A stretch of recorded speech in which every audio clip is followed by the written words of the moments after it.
हुए कहा है कि पीएम मोदी को कोई धमका नहीं सकता।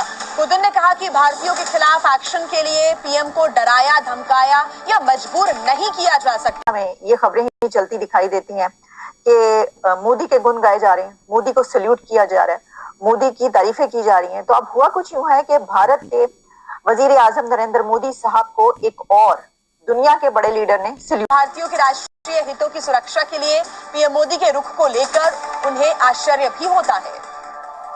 Let me say that the relations between Russia and India are consistently developing in all the areas, and the main guarantor for that is the policy led by Prime Minister Modi. His Excellency is one of the politicians of the global scale that I was talking about previously without giving the names. वजीर आजम नरेंद्र मोदी साहब को एक और दुनिया के बड़े leader ने salute कर दिया है और वो है प्रेसिडेंट पुतिन साहब। पुतिन साहब का ये कहना है कि तुम मोदी को नहीं डरा सके, तुम मोदी को नहीं डरा सकते, उसको खौफजदा नहीं कर सके। और वाकई में अपने आप में एक बहुत बड़ी मिसाल है कि वो पूरे अर्थ को एक फैमिली स्वरूप देखना चाहते हैं और किसी भी टेररिस्ट और टेररिज्म एक्टिविटीज और ऑर्गेनाइजेशन को खत्म करने के लिए अगर ये G7 मुकाबले नहीं कर सकते। आप इंडिया का नाम ना पाकिस्तान के साथ लिया करें, प्लीज किसी अफ्रीका की कंट्री का लिया करें। इंडिया जो है वो फार बेटर, फार एजुकेटेड देन अस। सुबह जब ये हमारे मुल्क में जो भी है पीछे जितने भी टाइम 76 ईयर गुजरे हैं, लेकिन कतन किसी को ये एहसास ही नहीं हुआ। वो लोग बेशुमार तरक्की कर चुके हैं, हर लिहाज सिंसियर है वो लोग, हर तरह से वो जिस किस्म की भी वक्त के हिसाब को फैसिलिटीज चाहिए थी, वो एजुकेशन, हर तरह से वो फाइल। हेलो फ्रेंड्स, जय हिंद। तो दोस्तों एक नए वीडियो के साथ आपका बहुत बहुत स्वागत है। तो दोस्तों एक बार फिर से इंटरनेशनल मीडिया में मोदी जी की बहुत ही ज़्यादा चर्चा हो रही है। जैसा कि अभी आपने क्लिप में भी देखा कि किस तरीके से व्लादिमीर पुतिन जो कि UAE के दौरे पर हैं और वहाँ पे प्रेस कॉन्फ्रेंस में उनसे अचानक से प्रेस वाले ने कुछ सवाल किए जिसमें उन्होंने मोदी जी की तारीफ़ों के पुल बांध दिए और बहुत ही ज़्यादा तारीफ़ें की और उन्होंने किस तरीके से बताया कि मोदी जी जो भी डिसीज़न लेते हैं वो बहुत ही सॉलिड रहता है और उनके देश मतलब भारत के लिए और भारत के हितों के लिए वो हमेशा ही अडिग रहते हैं, उन्हें कोई भी वहाँ अपनी जगह से हिला नहीं सकता। किस तरीके से उन्होंने कहा कि मोदी जी जो है बहुत ही ताकतवर नेता हैं और उनके ऊपर कोई भी अपनी बातों को थोप नहीं सकता और भारत के हितों के लिए तो वो कुछ भी कर सकते हैं और भारत के हित में ही जो डिसीज़न होता है वो एनी हाउ वो लेते हैं। उनके कहने का सेंस ये था और उन्होंने बहुत सारी तारीफ़ें की, मेक इन इंडिया की भी तारीफ़ की।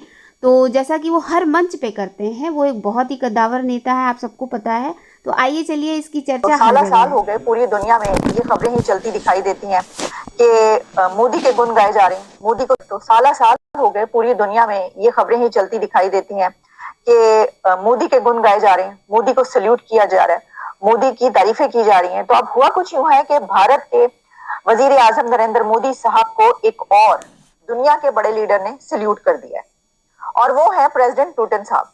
पुतिन साहब का ये कहना है कि तुम मोदी को नहीं डरा सके, तुम मोदी को नहीं डरा सकते, उसको खौफजदा नहीं कर सके।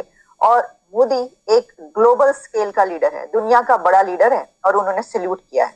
अब ये क्यों किया है, उन्होंने ऐसी बात क्यों की है? जहां सभी करते चले आ रहे हैं तो उन्होंने भी कर दी, तो कौन सी ऐसी एक अनोखी बात होगी? ठीक है, लेकिन उनकी तो देखिए ना कि भारत की अपने मुल्क की भी और उनके वजीर आजम की तारीफें तो हर कोई करता हुआ दिखाई देता है। तो अब पुतिन साहब जो हैं उन्होंने ये बात इस बिना पर कही है कि यूक्रेन और रशिया की जंग के दौरान बहुत से ऐसे मौके आए कि जब कंट्रीज पर प्रेशर आया। हमें याद है कि हम ये खबरें आप तक पहुंचाते रहे, कई कंट्रीज को प्रेशराइज करने की कोशिशें की गई और हमेशा ऐसा होता है, ये भी कोई अनोखी बात नहीं। जो ब्लॉक्स हैं वो इसीलिए बनते हैं कि कोई हमारा तरफ आए, हमारी साइड ले और कोई किसी और की तरफ चला जाए। तो ऐसा करने की कई मर्तबा कोशिश की गई कि कंट्रीज को ये कहा जाए कि जनाब ये जो यूक्रेन है आप इसका साथ दें, या रशिया जो वो चाहता था हमारा साथ दें। तो उस सिचुएशन में हमें ये नजर आया कि जो इंडिया है उसके लिए एक पुल सरात पे चलने का काम इसलिए था क्योंकि इंडिया और रशिया के जो रिलेशंस है डेकेड से, वो बेइंतहा बहुत ज्यादा करीबी रिलेशंस, और हमेशा वो एक दूसरे के साथ खड़े हुए नजर आए। अब इस सिचुएशन में कि इंडिया वो कंट्री के जो नॉन अलाइनमेंट की मूवमेंट की बात करता है, और एक ऐसा कंट्री बन चुका है, इतना ताकतवर हो चुका है कि उसको अब ये देखना होता है कि भाई हम किसी के कहने पर किसी की साइड ले सकते हैं क्या, और ये भी कि उनकी तो ट्रेड, उनकी इन्वेस्टमेंट्स और उनके जो एग्रीमेंट्स है वो पूरी दुनिया के कंट्रीज के साथ है, उनका दुश्मन हो या उनका दोस्त हो। तो इस सिचुएशन में ऐसे मुल्क के लिए जो एक ऐसे स्टेटस जिसके पास मिल जाए उसको और एक ऐसे स्टेचर पर हो, तो फिर बहुत मुश्किल होता है ये फैसला करना। और फिर ये नजर आया, ये फैसला किया गया कि जो कि प्रेसिडेंट पुतिन ने कहा है कि उस दौरान इंडिया ने बड़ा एक सॉलिडारिटी ना सिर्फ शो की बल्कि स्टैंड लिया इस बात पर कि वो किसी की तरफ टिल्ट का नहीं शो करेंगे। ना तो उन्होंने रशिया की जो है वो मुखालफत की किसी के कहने पर, और बल्कि हमने ये देखा कि उन्होंने चीप ऑयल, उसी दौरान उन्होंने धड़ाधड़ तेल खरीदा।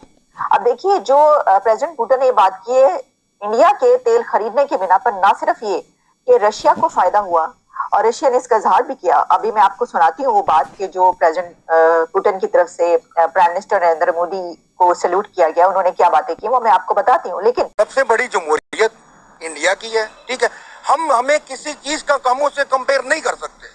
मोदी जब आ रहा था, जब नरेंद्र मोदी इनका प्राइम मिनिस्टर बना था, तो यहाँ पे हमने प्रोपेगेंडा किया कि जनाब हमने इंडिया अखंड भारत बनने लगा, ये होने लगा, वो होने लगा, और हम मोदी ये ऐसे कर देगा। वो तो मुल्क ऊपर उठा के ले गया, यहाँ तो बेड़ा कर दिया मौका। ये सारे नौजवान खड़े, सारे पाकिस्तानी हैं, किसके पास रोजगार है? किसी के पास नहीं है सर। बताए ना मुझे किसके पास, वहां तो काम करने की लेबर नहीं मिल रही, सारी एक्सपोर्ट इंडिया की जा रही है।